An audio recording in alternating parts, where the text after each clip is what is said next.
In this episode of the Range Minded Podcast, we visit President Biden's speech that he gave to the Everytown bunch of gun grabbers. That happened today, which is the 6th of June. Anyway, we watched the video together, we fact check it together, and then you get to hear me monologue because that's what you come here for. Anyways, I hope you enjoy this episode of the Range Minded Podcast.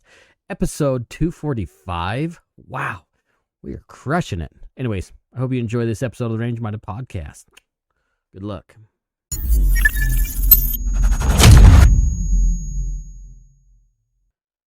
All right, welcome back to the Range Minded Podcast. As usual, it's me, Steve, host of the Range Minded Podcast.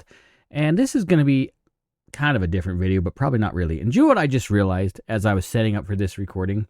My lighting is different probably every episode. So if not for that, at least that gives you something to get excited for. Struggling speaking, apparently.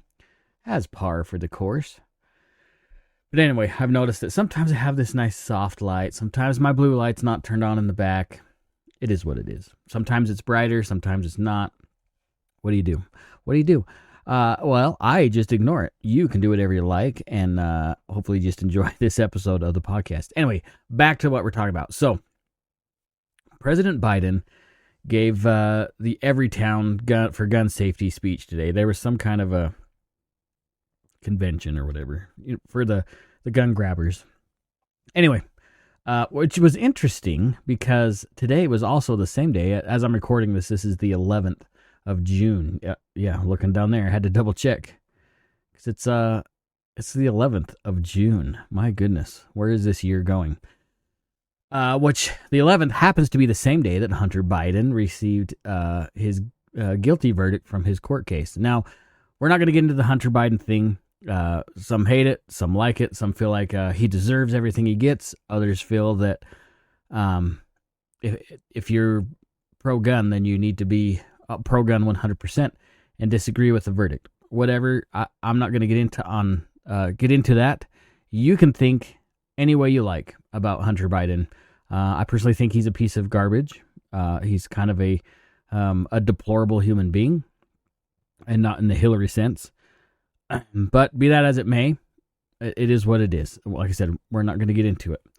But what I am getting into is I want you to watch this speech with me. I found some interesting things. I actually listened to this live as it was presented during my lunch break.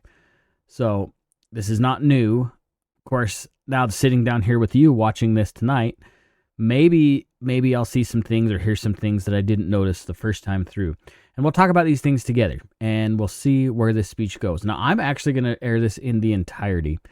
And it starts with, I don't know who this young lady is, but she's obviously with Moms Demand Action, according to her shirt. Hopefully that's working out well for her. I don't know. I better not. Be that as it may. All right, let's jump to this.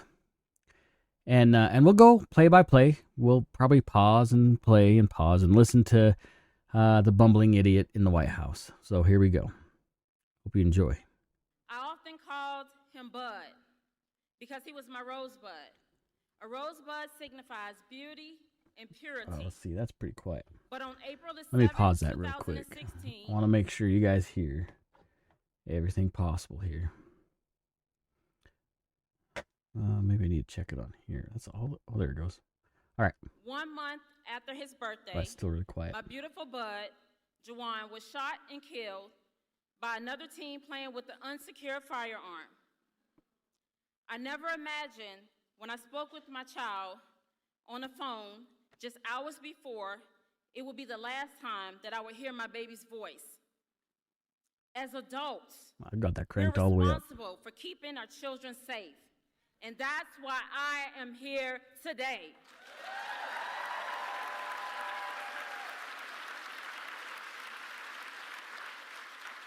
No parent should ever have to get the phone call that their child has been shot and killed.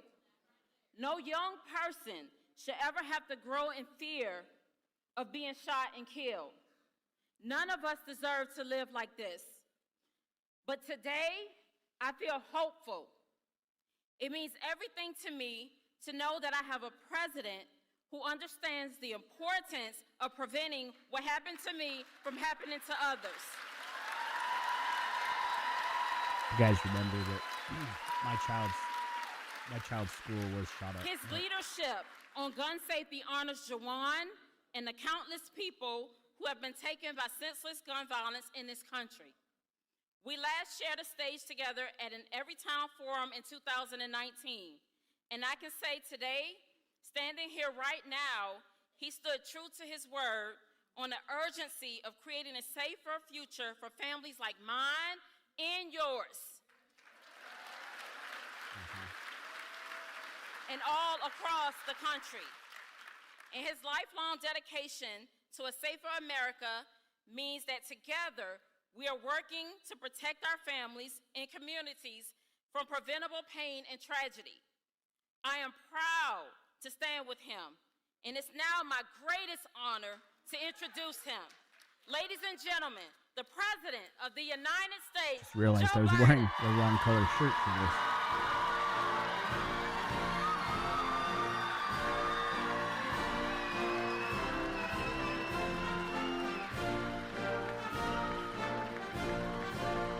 Good sniff.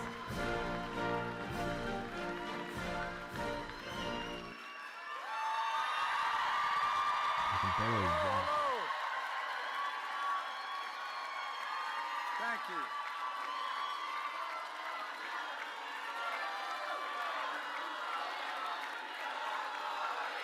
Thank you, thank you. Thank you. Thank you. Please, have a seat. Please, shut up. Giovanni, Sit down. Come on, man. I know from experience it takes extraordinary courage for you to stand up here and retell your son's story. Many of you who have lost someone to gun violence. It's been a passion of mine for a long, long time. It's a reason way back, a long time ago, I authored the Violence Against Women Act, which no one thought made any sense at the time. I had a lot of trouble getting people to think we could make a difference. But the fact of the matter is, I remember well when you first started it with me, this extraordinary courage. You know, through your words, you help ensure that your son and all the victims of gun violence are not forgotten. They didn't die in vain. Through your love, you help prevent the next tragedy that saves Countless urban gang your violence. actions. He's talking about all those young men. Never let go of one thing that we must never, never lose. And I mean this. I know it's hard. I've gotten those phone calls too saying I lost a son, a daughter, a wife. I know what it's like. But guess what? Never give up on hope. Hope, hope, hope.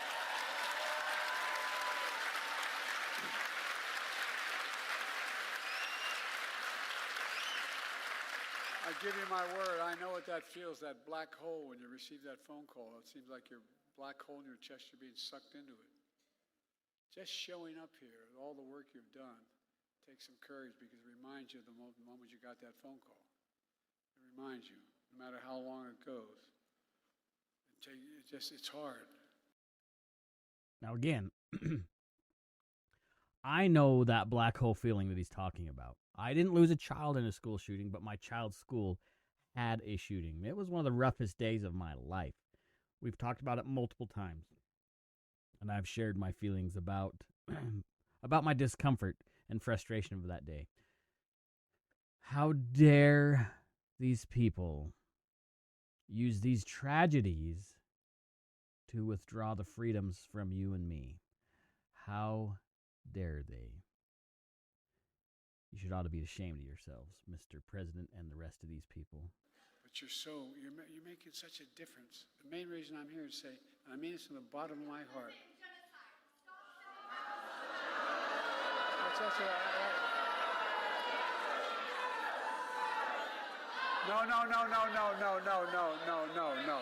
No.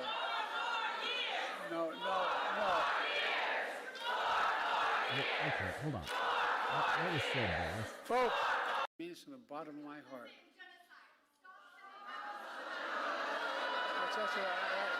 But you're making such a difference. The main reason I'm here to say, and I mean this from the bottom of my heart. She said something about genocide, but I couldn't tell. No, no, no, no, no, no, no, no, no, no, no, no. No, no, no.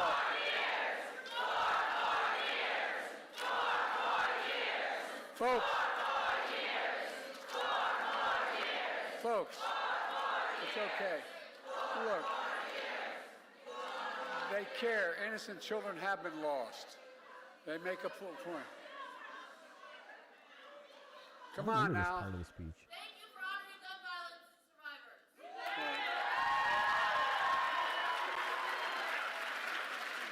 Folks, to Everytown and all the leaders and advocates here today, I want to thank you for the dedication to this vital issue you've shown. And to all the survivors, veterans, families, moms who've turned their pain and your purpose into the loss and you're determined to not focus on your anger, but on what you can do.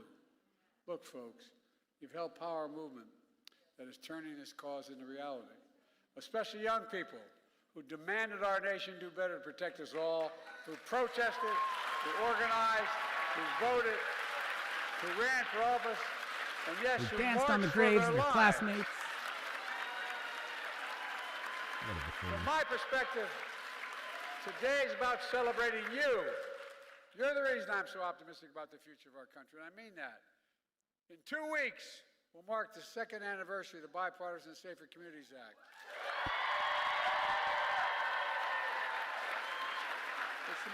It's the most significant gun legislation in nearly 30 years. We passed it only because you went out and worked like hell to get it done. May have the idea, but you got it made. You made it happen. It was designed to reduce gun violence and save lives, and I'm so proud of the tremendous progress we made since then. But urban The violence year is before I down. came to the presidency, the murder rate was the highest increase on record. Last year, we saw the largest decrease of murder in history of it. Pause there for just a second. They keep bringing this up, that the murder rate, the violence rate has gone down, and it's going down like crazy. That may be.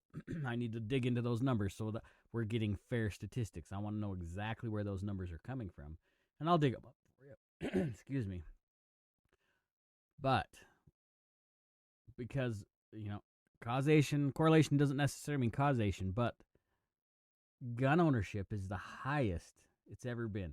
You realize in the last, I think it was just this year, I'll have to look again, that there's been more firearms purchased than like people have moved to Florida. Does that make sense? Like, firearms ownership is skyrocketing.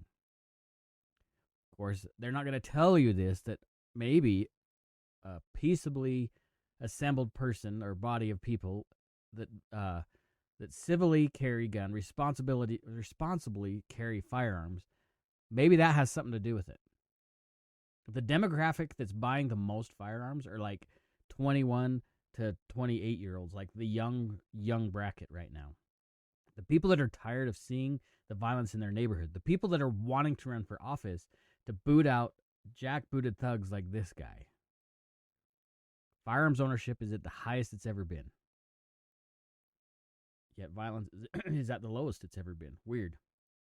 Where are we seeing the most violence? Not necessarily in, Republican-run states.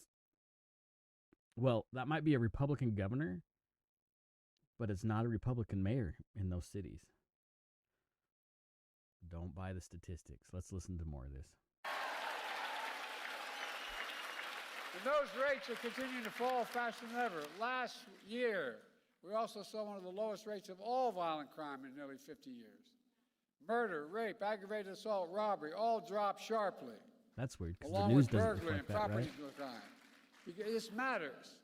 So much of this progress is because, and I'm not just trying to be solicitous, it's because of you. Don't underestimate what you've done. It's amazing what you've done. You changed people's minds, your neighbors, your friends, folks down at the restaurant, the folks at the grocery store. Sorry. You guys Through the that are listening have American no idea what I'm Rescue doing. Plan, Making I was fun of able him. to invest Sorry. $15 billion, the largest investment ever to reduce crime. And we build on that progress with your help.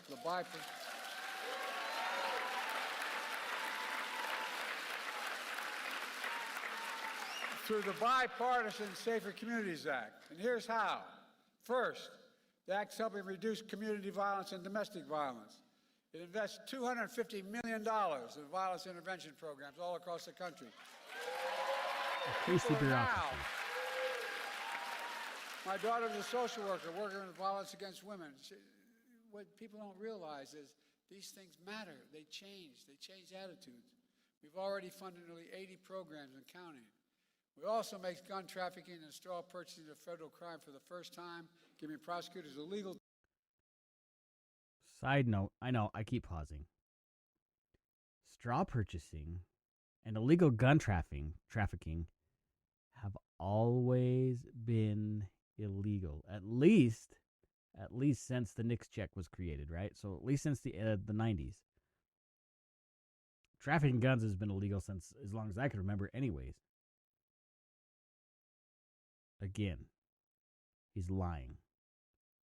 He makes it sound as if before the Bipartisan Safer Communities Act, it was willy-nilly, everybody could do whatever they wanted, other than those Democrats who tried buying a gun during the summer of peace and realized that they just couldn't go into a gun shop and buy what they wanted. They just couldn't go online and buy a gun off GunBroker and have it delivered to their house.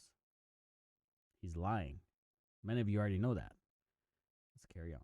Tools to charge traffickers and hold them accountable for the more severe penalties that are available. Those penalties have been in existence before the Bipartisan Safer Communities Act as well. The law strengthens background checks for anyone under the age of 21 trying to purchase a firearm.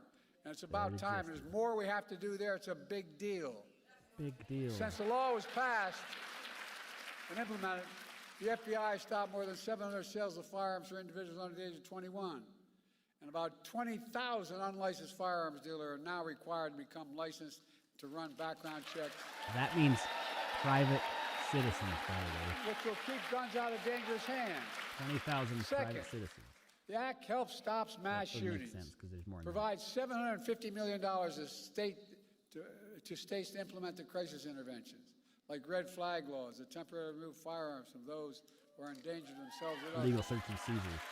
It also gives $1.3 billion to thousands of schools across the country to build safer learning environments, including updating safety plans, installing security equipment, named Jason hiring mental health professionals and school resource officers.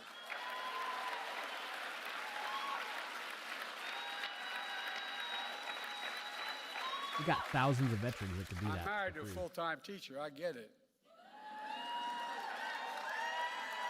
As well as violent intervention teams. Folks, look. Third, the Act invests over $1 billion, the largest one-time investment ever in youth mental health in our schools. I hope so. Because mental health is the biggest issue. Help them deal with grief and trauma resulting in gun violence. I've attended too many mass shootings. I've gone to too many schools across America.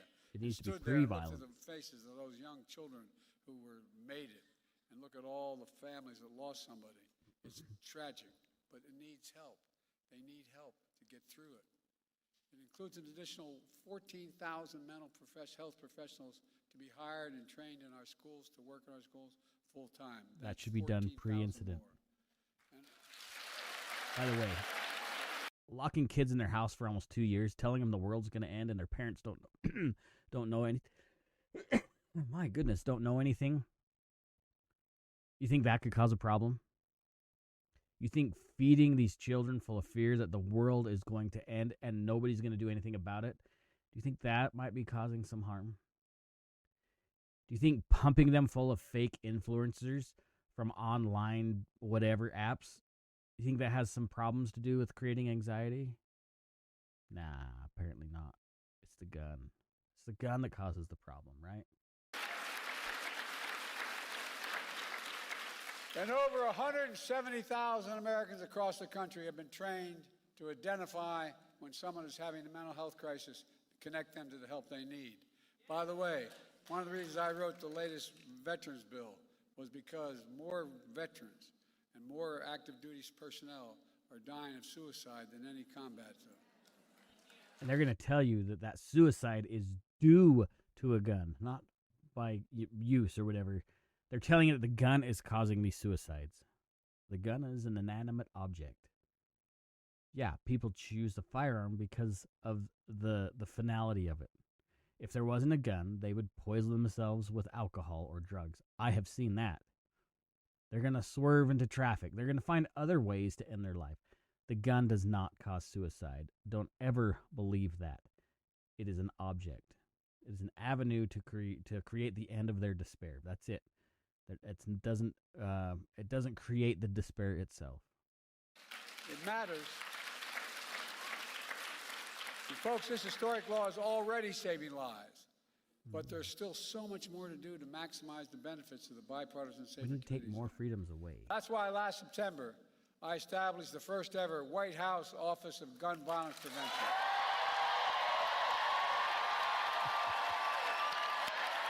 What other right has a specific office to influence? I made it.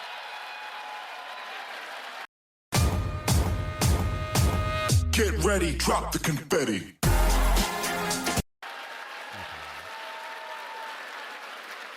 We got first-rate professionals there and overseen by my incredible vice president. Okay, hold on. So he's talking about Kamala Harris being the gun czar, the gun violence prevention, whatever, office or whatever, right? Isn't she in charge of the border? How's that working out? You think she'll have any way to fight gun violence? She can't even go to the border and close the damn door. It's going to be a shit show like everything else.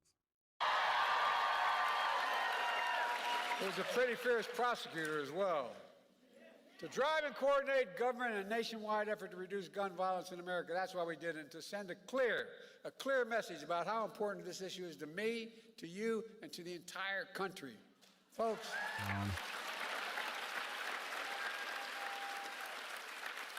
you're changing the nation. You really are. You're changing the nation. Somebody needs to check on the sign language lady. Executive actions my She doesn't look very administration has happy. taken to reduce gun violence, more than any of my predecessors, and I suspect more than all of them combined. Everything from cracking down on ghost guns, gun trafficking, so much more. Folks, we're not stopping there. It's time once again to do what I did when I was a senator. Ban assault weapons. They can't even define it. I mean it.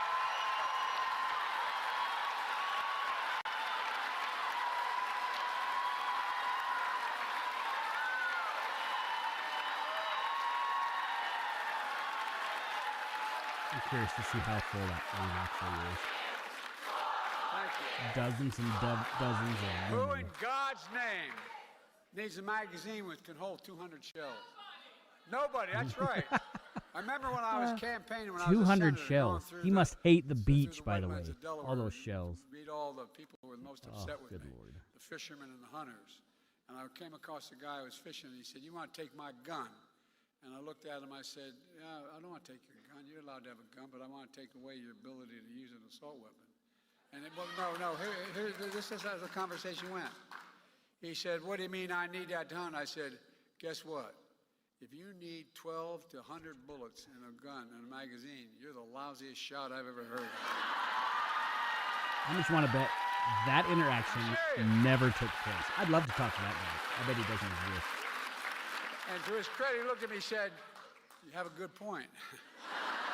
But think That about never it. happened. They're weapons of war.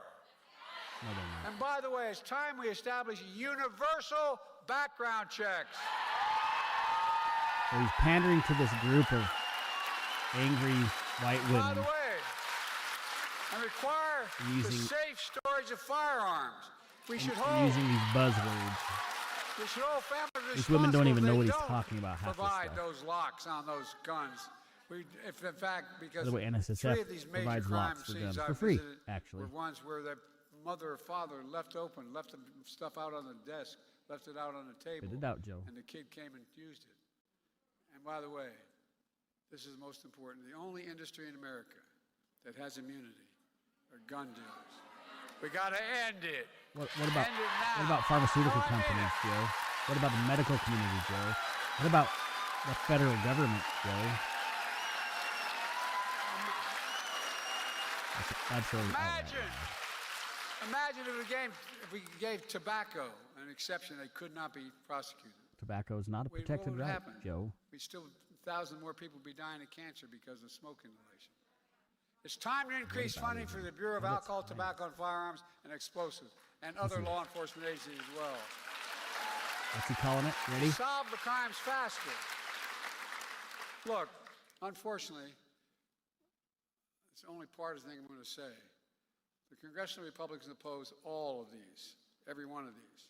Instead of trying to stop our ban on ghost gun kits that contain these, that can commit crimes, they're working like hell to stop it. They want to abolish the Bureau of Alcohol, Tobacco, and Firearms and Explosives, which is responsible for fighting gun crime. Yeah, we do. You can't be local law pro-law enforcement can do it. enforcement and say you are pro-law enforcement and be pro-abolishing the AFT. The AFT? It's outrageous. Alcohol, firearms, and tobacco? I disagree with some of my own party and on the other flatulent side tradesman? about a lot of things, but at least there's some rational argument they have as part of their argument. What in God's name is the rationale for taking away the alcohol, tobacco, Freedom, and Joe. firearms? Freedom. After Freedom a is school the shooting in rationale, Joe. Iowa that killed a student and a teacher, my predecessor was asked about it. You remember what he said? I'll dig into this too, because I remember He this said, have part. to get over it. Hell no, we don't have to get over it. I don't think that interaction quite happened that way You gotta either. stop it I'll and look stop into it that one. now.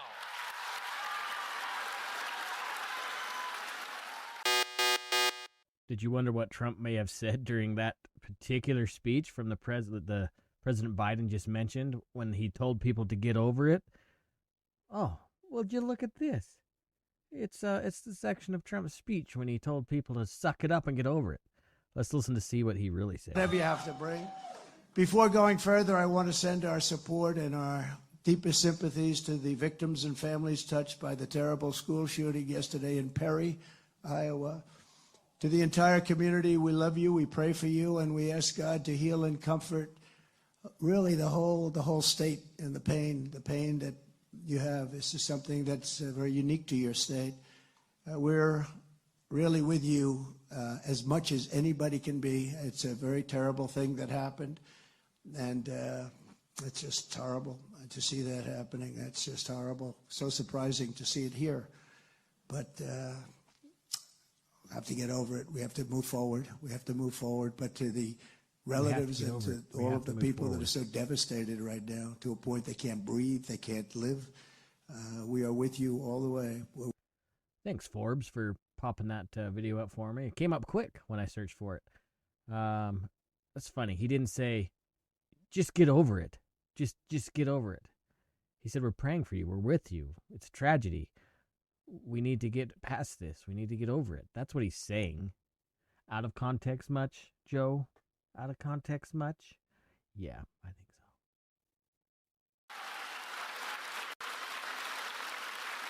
More children are killed in America by guns than cancer and car accidents combined. Nope. That's a My complete and utter predecessor. lie. All right, so the president says that the leading cause of death from kids, 0 to 19, is guns. Is it really guns? Check this out. So this took me hours to find, my friends, hours to find. It was an absolute nightmare. It used to be so easy to jump on the CDC's website, you throw in some criteria, and you'd get all sorts of stuff. It's almost like they're trying to bury these statistics. All right, so how this graph works is this is the age group across the top. I know you can't see my mouse for some reason. Okay. So anyway, there's the age group across the top. Let me shrink this down a little bit so you guys can see this a little better. Let me move my face out of the way. Maybe that'll help. Okay. So there's the age group across the top. You see less than 1 to 4, 5 to 9, 10 to 14, and so on. Okay. If you look across, and then cascading down 1 to 10, these are the leading causes of death per age group. So up to 1 year old is congenital anomalies. Boy, that's easy to say. Okay, so that means the number one cause of death for infants is congenital anomalies. So I don't know what that might be. There's things that are just kind of unforeseen, right? The next one is unintentional injuries, accidents. So that's from 1 to 4. 5 to 9, accidents. 10 to 14, accidents. Oh, sorry. I should say unintentional injury, which I would translate that to an accident. 15 to 24, number one cause, accidents. All the way up to 35 to 44, accidents are the leading cause of death, not firearms. He said that firearms take more lives than accidents and cancer combined, I believe is what he said. But let's look here. Let's say 15 to 24 age group. That's kind of the biggest one he's talking about, the closest to what he's talking about. That's 14,669. So homicide, I would say, now that's all homicides combined, not gun violence. That's all homicides. Even if he counts suicide on there, which is the third in that 15 to 24 age group. The third is suicide at 6,040. So what is that? That's 13,002, right? Something like that. If my math is right, it's probably not. So even if you add those two, it's still less than the accidents, right? At 14,669. But again, he said guns take more lives than cancer and accidents combined. But according to this, no, there's no way. Now, this is the most current stuff I could find. It was kind of a bugger to get this. Like I said, it was a nightmare. Anyway, I'll link this graph in the show notes. You guys can look at it yourself. It's kind of a fun interactive map. It's not really that interactive, but it gives you an idea of what it is, okay? Actually, let's jump on that. The circle of death. Oh, look at that. So this will actually tell you. It breaks it down. Firearms accidents, 0.8%. Oh, look at that. This is kind of a... Oh, you bless your heart.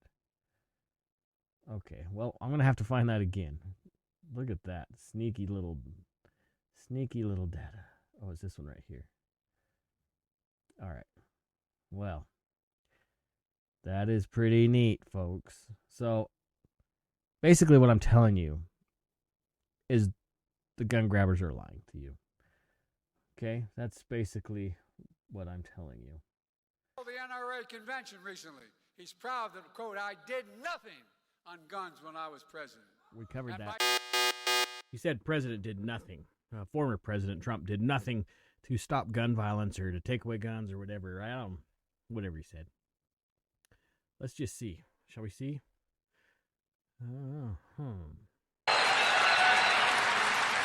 Standing before you at the NRA Leadership Forum in 2019, I revoked America's signature from the globalist United Nations Armed Trade Treaty, which was one of the worst things to happen. But we revoked it. I stood up for our hunters, fishers, and sportsmen like never before. No president has ever stood up for you, the people in this room, like I did, opening up millions of acres of federal land and rolling back Barack Hussein Obama's assault on hunting, fishing, and trapping. It was an assault. He didn't want you to hunt. Why? I don't know. They usually blame the environment. It's the environment. And I stopped cold their efforts to take away your ammunition. You know, those efforts are big. The ammunition, has anyone noticed? They're going after the ammunition. When the radical left Democrats tried to use COVID to shut down gun sales during the China virus, I proudly designated gun and ammunition retailers as critical infrastructure so they couldn't touch it. They tried. Many of the gun dealers are in this room. They came up to me backstage. A couple of them I met. I said, I was so honored to be called critical. I was critical. He was critical. I've never been called critical in my life. You gave me this powerful designation. But we did that, and it really worked. Word critical was very important because that's what it is. We have to save our country.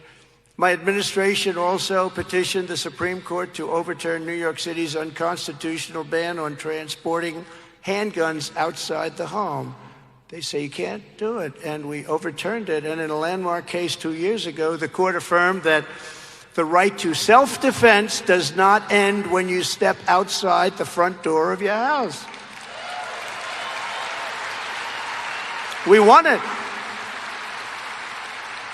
In my second term, we will roll back every Biden attack on the Second Amendment. The attacks are fast and furious, starting the minute that Crooked Joe shuffles his way out of the White House. At noon on Inauguration Day, we will sack the anti-gun fanatic Steve Dettelbach. Have you ever heard of him? He's a disaster. And replace him with an ATF director who respects the sacred rights to keep and bear arms. And remember, every single thing I told you, I did. That's one of the big things, is that when I first ran, we ran, and when I first ran... All right, he goes on for a little bit. There, you can go listen to the speech. We did it live when it happened live, but there's a little bit of inaccuracy there, President Biden. I know it's probably early. Well, let's see. This took place. The speech was about noon my time. So I'm Central, whatever. No, I don't even know what time zone it is. I'm Mountain. I'm Mountain something. Whatever. I don't know what time it was. Obviously, I'm good enough to be president with the mental state that I have. So if he can do it, I can do it, right? Anyway, it sounds like Trump did a lot more than nothing, Mr. Biden. I think you're misguided, sir. Doing nothing, he made the situation considerably worse. That's why Everytown, why this summit, why all of you here today are so damn important. We need you. We need you to overcome the unrelenting opposition of the gun lobby, gun manufacturers, so many politicians. He's awake. They oppose That's common good. sense gun legislation. I used to be when I was no longer the vice president, I became a professor at the University of Pennsylvania. You sure about that? Before that, I taught a constitutional law class. One of the other things that President Biden said in this Everytown speech was that he was, in his words, I was after vice president, I was a professor at the University of Pennsylvania. So was he a professor at UP? Mostly heavy on the P side. Snopes jumps in on this to fact check this, because obviously he's mentioned this before. So Snopes says it's kind of true. He was a president, he was a professor at UP for 4 years. Full professor. But what does that actually mean? From 17 to 21, the then former president was a Benjamin Franklin Presidential Practice Professor at UP. During his time there, he collected more than $900,000. So he was a fundraiser for what he was. But what he really did is he gave some talks. He gave some lectures. He didn't teach. Look at that. He did not teach a full semester or course load. So was he at UP? Yeah, he was. He was a fundraiser. He spoke for money. Almost like the oldest profession. So it's kind of true, I guess. Careful what you believe, folks. Careful what you believe. Second Amendment. There's never We're been gonna a fact time check that one. says you can own anything you want. Never. You couldn't own a cannon during the Civil War. That's absolutely blatantly No, I'm wrong. serious. Think about it. How many times have you heard this phrase? The blood of liberty. Wash of those. Give me a break. You can't even finish it. No, I mean it. Seriously. Grandpa Joe Biden mentioned that you weren't allowed to have a cannon. For heaven's sakes. Nobody had a cannon back in those days. Come on, man. Oh, well, are you sure about that, President Biden? I mean, this is from PolitiFact. There's a whole article about it, but I'll just read it. Our ruling, Biden said you weren't allowed to own a cannon during the Revolutionary War as an individual. That I know this speech he gave was today, the 11th. But Biden has recycled this trope, and honestly, I think it's almost this entire speech, from what I could find, at least 3 times, if not more. He said the same thing over and over again. He just uses these talking points, but I digress. Anyways, on PolitiFact itself, it says, our ruling, Biden said you weren't allowed to own a cannon during the Revolutionary War as an individual. The campaign was unable to come up with an example of law. Okay, let me try that again. The campaign was unable to come up with an example of a law banning private ownership of cannons, and historians of the period doubt that they existed. To the contrary, there were documented incidences of privateers or privately owned vessels setting sail with cannons during this period. Oops. Oopsies. Fake news. Sorry, Joe Biden. Fake news strikes again. Sorry, Joe. Check your facts, boys and girls. Check your facts. And then old Bumbling Joe kind of misses the mark on the Tree of Liberty quote, where he says something like that. That's as close as I'm going to get. Actually, that comes from it's a Thomas Jefferson quote, right? Most of us should know what the Tree of Liberty quote is. The Tree of Liberty should be watered with the blood of patriots and tyrants from time to time. In fact, it's natural manure. I think that's how it goes. But it comes from a letter from Thomas Jefferson to a man named William Smith in 1787. Yep, so that's what I just pulled up. I remembered that number. I'm going to read this entire letter the best that I can because, first of all, it's Thomas Jefferson. I mean, a huge part of American history and knowledge and kind of he was a founding father, so he's kind of important. Anyways, I'm going to do my best to read this in my handsome voice. To William Stephen Smith, dear sir, I am now to acknowledge the receipt of your favors of October the 4th, 8th, and 26th. In the last, you apologized for your letters of introduction to Americans coming here. He's in Paris, by the way. Thomas Jefferson's in Paris, writing back to Mr. Smith in the Americas. It is so far from needing an apology on your part, but it calls for thanks on mine. I endeavor to show civilities to all the Americans who come here, and who will give me opportunities of doing it. And it is this manner of comfort. Oh, let me jump. You should probably see this, right? That's my bad. Let's do this. And it is a matter of comfort to know from a good quarter what they are, and how far I may go into my attentions to them. Can you send me Woodman's bills for the 2 copying presses for M. de la Fayette, Mr. Fayette, and M. de Chastellux? I can't read French. Chastellux, yeah. Anyway, the letter makes one article in the considerable account of old standing, and which I cannot present for want of this article. I do not know whether it is of yourself or of Mr. Adams I am to give my thanks for the copy of the new Constitution. I beg leave through you to place them where due. It will be yet 3 weeks before I shall receive them from America. There are very good articles in it, and very bad. I do not know which preponderate. What we have lately read in the history of Holland, in the chapter of the standholder, would have sufficeth to me to against chief magistrate eligible for a long duration, if I had ever been disposed towards one. And what we have always read of the elections of the Polish kings should have forever excluded the idea of one continuable for life. Let's scroll down. Wonderful is the effect of impudent and persevering lying. The British ministry have long so hired their gazetteers to repeat a model into every form lies about our being an anarchy, that the world has at length believed them. The English nation has believed them. The ministers themselves have come to believe them. And what is more wonderful, we believe them ourselves. Yet where does this anarchy exist?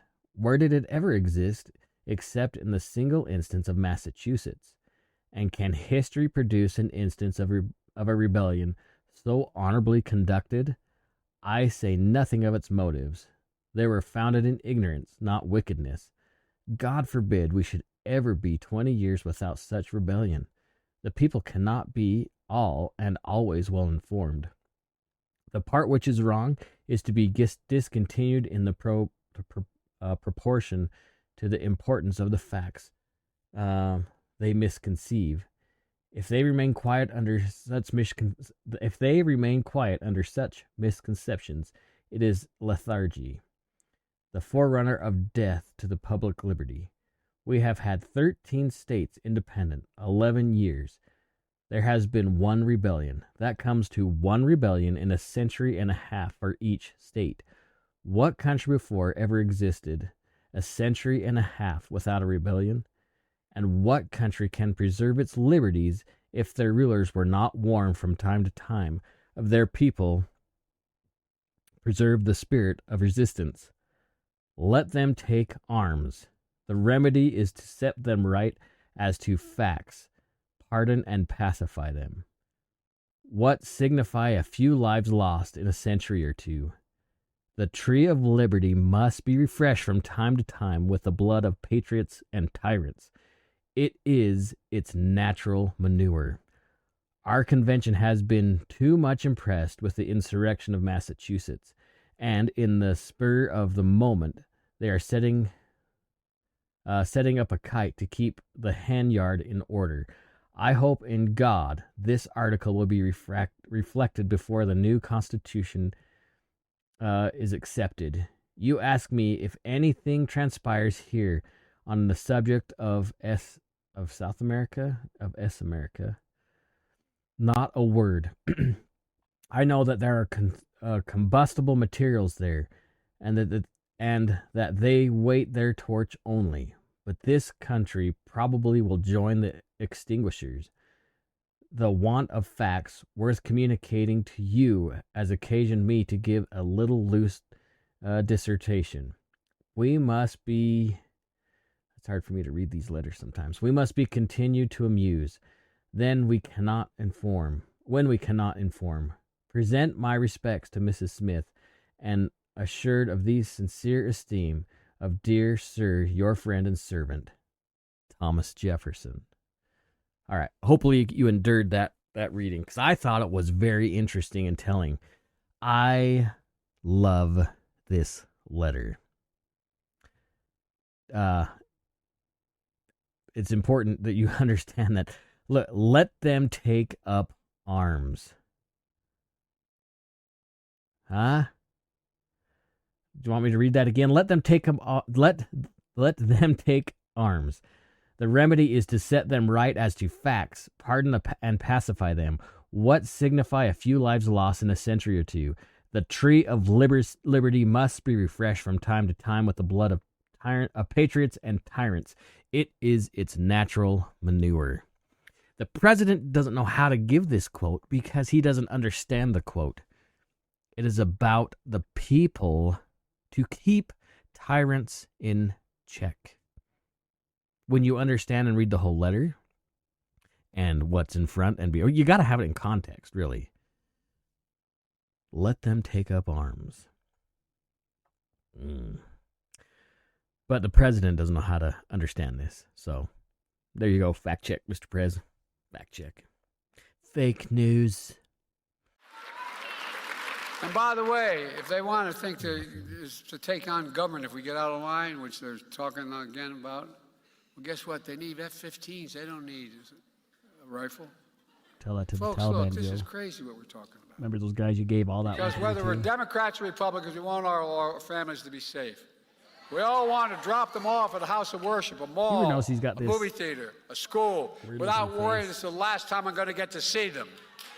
I We all remember want. Third Block from the Sun, the guy that sounds like this. He squints a We lot, all want right? our kids to have the freedom to learn how to read and write in schools instead of learn how to duck and cover, for God's sake.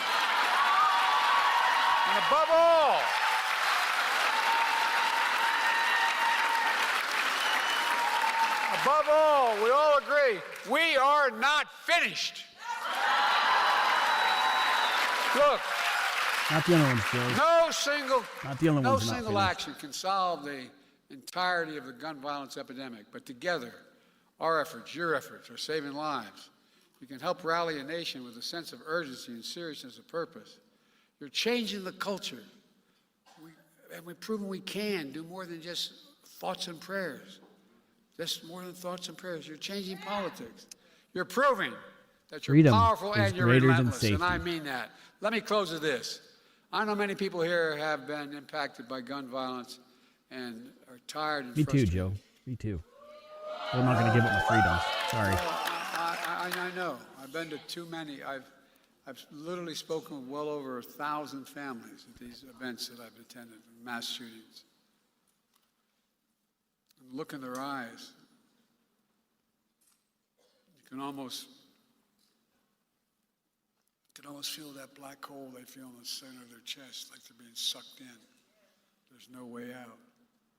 If they have remaining children, you look at the children. I know that feeling, Joe, but I don't use it Mommy, Daddy. to take away other people's rights. And I know you may wonder, are we ever going to make full progress that we need to make? I'm here to tell you, we have no choice. We cannot give up trying. For all the lives lost and all those who are still there to save, we're going to get there. I have no illusions about how difficult it may be, but I also have no illusions about the people in this room. You're changing the attitude of the public. I really mean, I'm going back to why I got here in the first place. That is to say thank you. I can come up with all these ideas about the laws we can change to make it You easier. can't come up with anything You're changing people's lives. but a dirty diaper. You're convincing your neighbors and people this is necessary. It's beginning to move.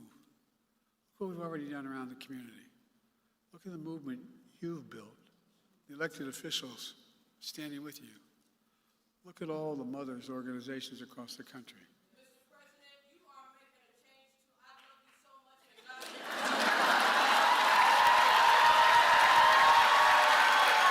I don't hurt the sad one, so it was stupid. Look, when there's a crisis, half what people affected by a crisis have to know is anybody listening? Do you hear me? Do they hear what we're saying? Listen to the young people who are speaking out. That's the power of the memory of your loved ones. That's the power of this Young movement. people can't even decide what That's gender the they power of wanna be. America. We just have to keep going and keep the faith. Remember who we are. We are the United States of America, and there's nothing beyond our capacity when we act and do it together. So God bless you all, and may God protect your truth. Thank you, thank you, thank you. Keep it up. See how he fumbles it.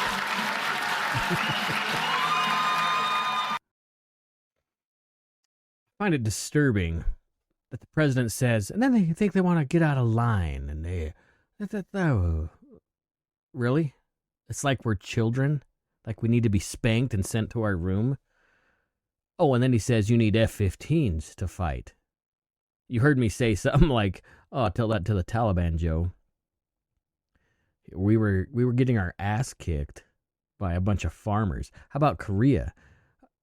A bunch of people in their own country with AKs. The point is, he just made it sound like that he's not scared to use military force against you and me. He'll say it's a rebellion. He'll say it's insurrection. The left, the anti-left, the extreme left, the socialists, those who hate liberty, are willing to fight for it, are willing to go to the extreme for it. The question is, are you? Now, I'm not calling arms. Absolutely am I not calling to arms and saying, grab your torch and pitchforks, like Shrek says, right? No, I'm not saying that. What I am saying is only a tyrannical government will say that they will squash its people by military force if they get out of line. That should make you wonder who the real problem is. I'm not saying Trump is the greatest president that's ever been. In fact, I just lost a friend because I told him Trump is not the savior of the republic. I do not believe Trump is any kind of savior. There's only one savior, and it is not Donald Trump. It is not anybody in the Republican Party. It's definitely not anybody in the Democrat Party.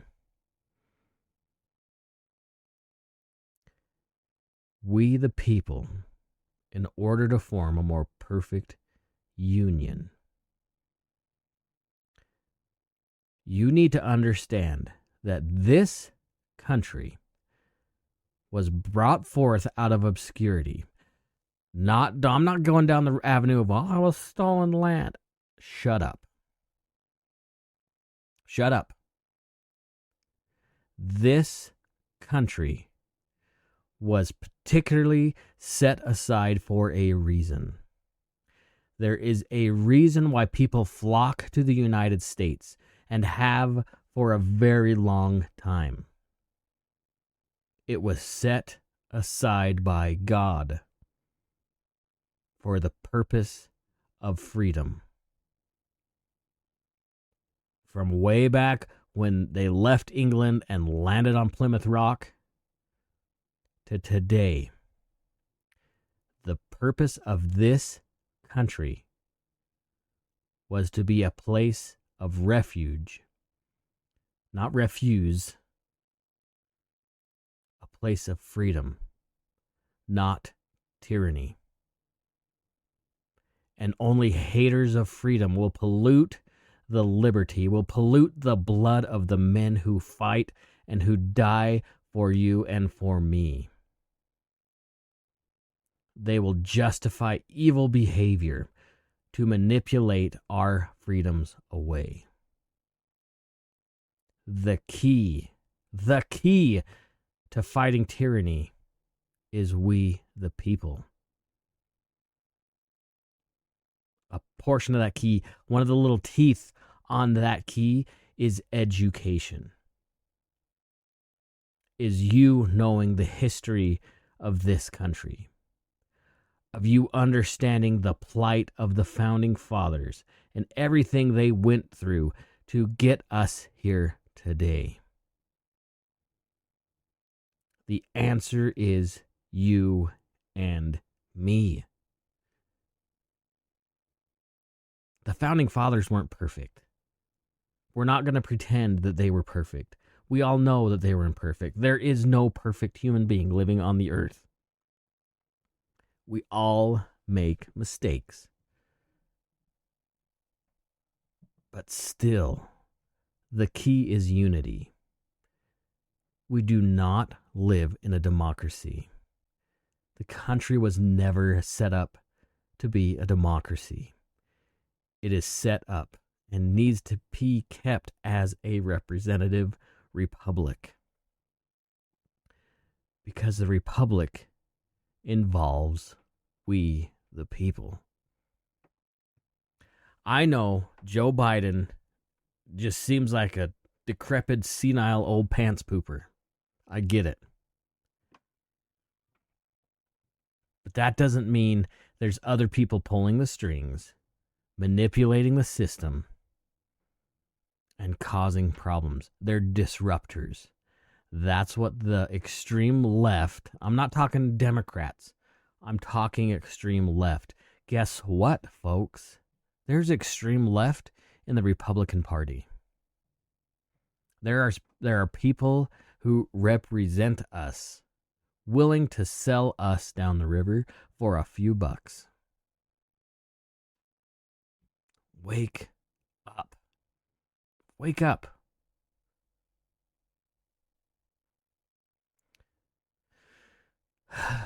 I don't know what it's going to take for you guys to understand what's going on in this world. I have no idea what will be the catalyst. There are hard times coming. Really, really hard times.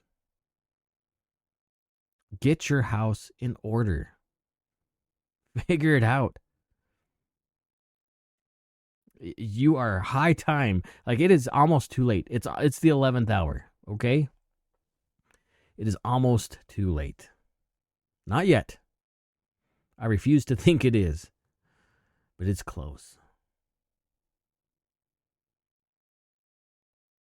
There are forces that hate freedom, that hate your independence. Why do you think the founding fathers are being erased? They absolutely are. You can't tell me that they're not. Their history is being erased. Find it. Learn it. Understand it. Understand their plight. I said that already, but you need to look and see what they fought for and why. History does not repeat itself, but it does rhyme. And friends, we're living in a very deep soliloquy right now. Anyways, I appreciate your time. I hope you enjoyed this episode of the Range Minded Podcast. As normal, if you want to get hold of me, you can reach me through all the socials. TikTok, I probably shouldn't have it. I know. TikTok, Instagram, Facebook, all Range Minded Podcast. Twitter, it's at Range Minded. You can reach out even on the website, rangemindedpodcast.com.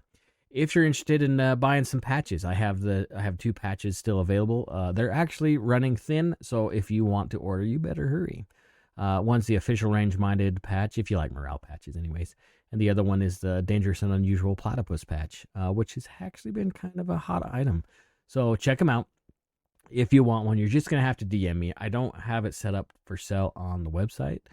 But if you look on Twitter or X, whatever you call it, you can see the little teaser video, and maybe I'll throw it up here at the end as well. You'll see it.